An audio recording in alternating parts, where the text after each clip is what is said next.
All right, so this is a suggestion via a channel member. Guys, let's check it out.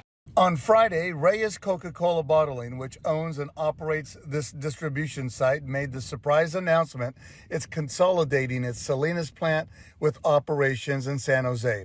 On Monday, employees were reluctant to talk, but Mayor Dennis Donahue said he was assured by company reps that roughly a dozen employees may have to look for other opportunities. In June 2025, a Coca-Cola bottling facility in Napa County suddenly shut its doors, and 135 jobs disappeared overnight. California's governor was left scrambling for answers. This was not just another plant closure.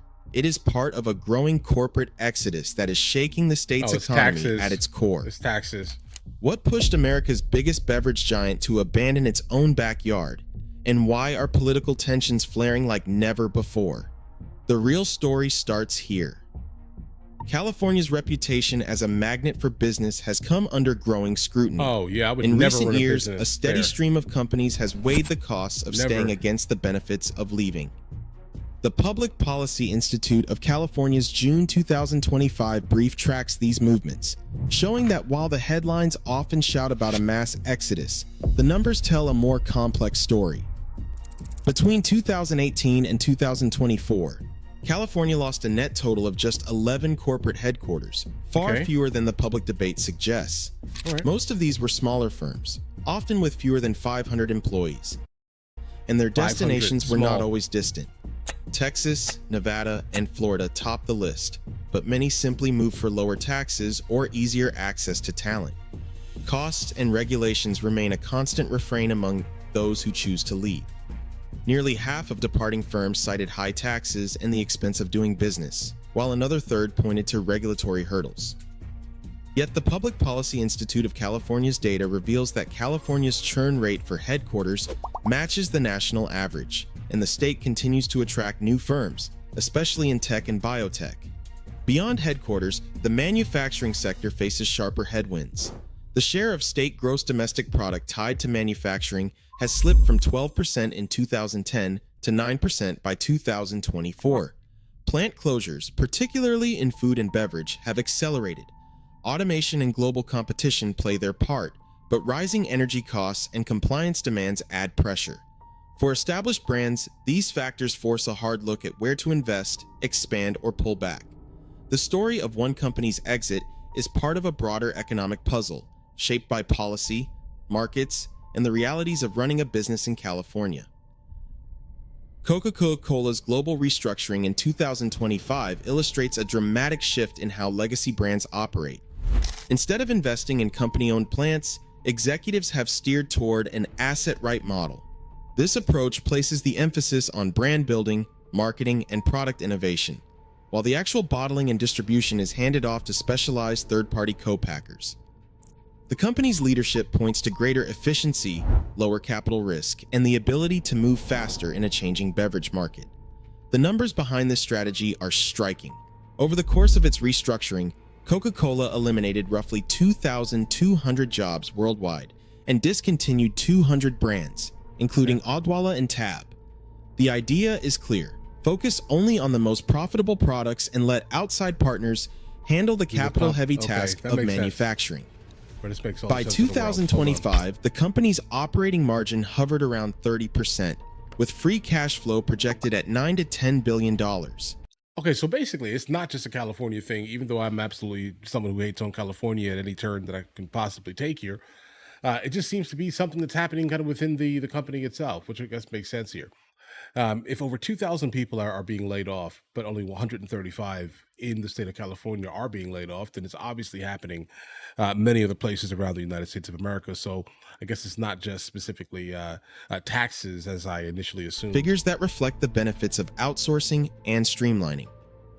This asset-right pivot means Coca-Cola can scale up or down quickly, responding to new trends without the burden of maintaining dozens of aging plants. Instead of pouring money into upgrades or compliance for every facility, the company negotiates with co-packers who already have the infrastructure. The result is a leaner, more flexible operation that can weather market shifts and regulatory changes.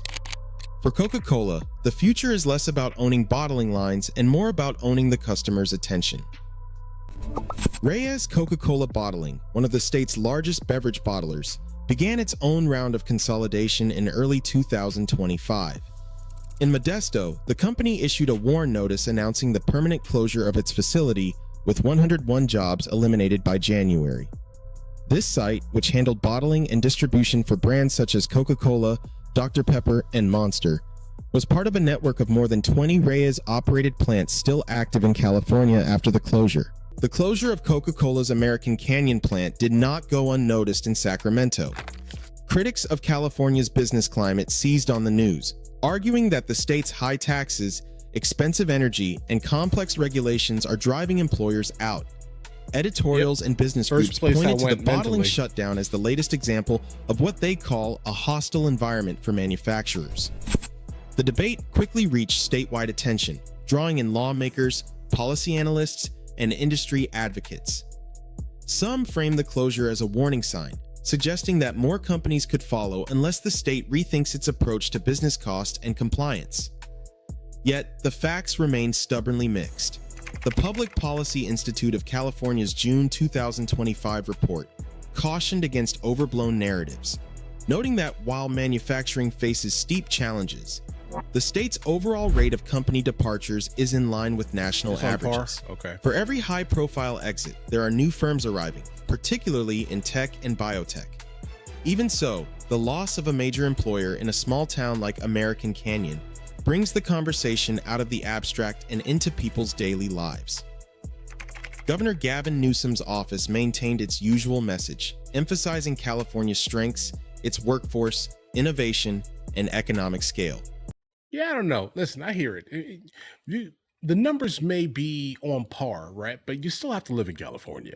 If that makes any sense, like with all the other like ridiculous policies and social nonsense that they basically kind of scream loudly from the roofs here, guys, right? But I hear you. I hear you. The numbers may be on par with everyone else, but you still have to live in California. No public statements or outbursts directly addressed the Coca-Cola shutdown.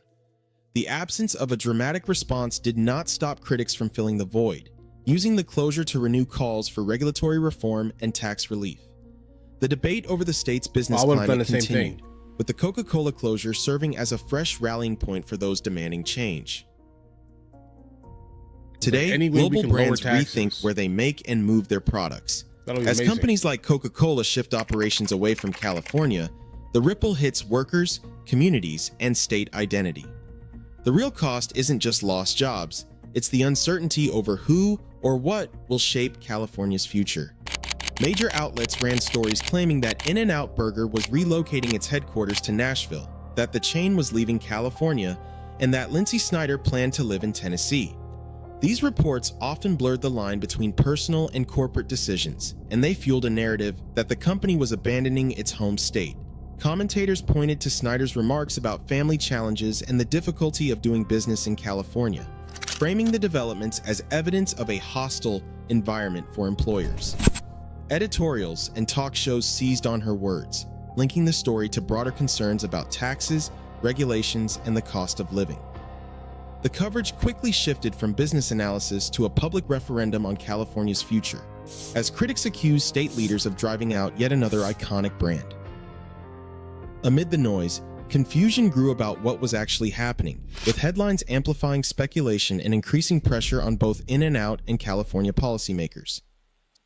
Supporters of In-N-Out's approach point to the company's continued investment in California as evidence of a deeper commitment that goes beyond headlines. With 281 stores still operating in the state, In-N-Out maintains a presence that dwarfs its footprint anywhere else in the country.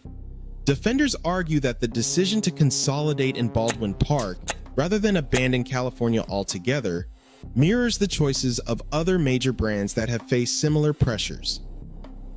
When Tesla announced its headquarters move to Texas in 2021, for example, it kept its engineering and design teams in California, signaling that relocation does not always mean a full retreat.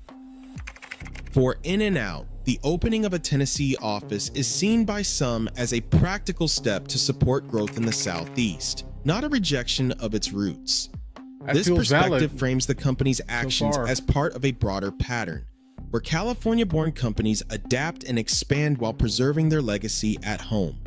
The debate then is not just about leaving, but about how to stay and remain competitive. When a company is Okay. deeply rooted, Yeah, guys, hold on. So basically, what I just took from this here is there are many companies that are out here trying to restructure in ways to basically make as much profit as humanly possible while not having to kind of take care of the aging equipment um, that is left in some of the older places. This just feels like a business trying to do things. That's kind of the vibe I'm getting from this here. And is it actually Coca-Cola who left California? No, just this one specific bottling manufacturer, most likely like an authorized, bottler, if that makes any sense. Again, it was called Reyes, not specifically Coca-Cola Bottling, right? So this is something that's privately owned by someone else. It just so happens that Coca-Cola has decided to stop doing it there, right? Now, I generally will almost immediately always go to the reason why people are leaving is because of taxes, because I know taxes out there are unnecessary. Okay, but I've also said when people are super rich, those taxes are basically meaningless to them. If that makes any sense here, the ones that are generally going to leave are like the mom and pop type of places because those tax dollars leaving their account mean a lot more to them than the gigantic ones. So, do I think that a lot of gigantic companies are going to start leaving California for the sole purpose of taxes? Not really, right? I mean, there could be some like political motivations there. Also, again, if I would never run a company in California because Gavin Newsom is there, right? I want to stay as far away from Gavin Newsom as humanly possible. That's kind of why I'm on the other side of the country, right? That's the thing, personally.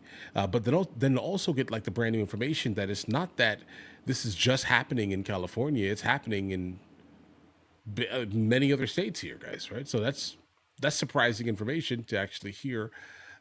So it definitely tells me that it's not always about politics, even though it could also, in fact, be about politics based off of the CEOs or COOs of the companies that are basically leaving, right? Because everyone is basically hiding in their corners right now. Guys, do you want to watch movies with me? I never actually thought to like promote it over here, guys. But if you guys do want to watch it, guys, we have hundreds of movies, and I mean hundreds of movies that we've reacted to. You guys can come watch them with me if you want to, along with many TV shows. Currently, we're working on the show Dexter, along with Vikings, and we have a lot of series that are already completed. But if you guys do want to watch it with me, the link is in the description. Everything's available at the second tier. But of course, if that's not your thing, guys, don't worry. Right? Listen, like and subscribe.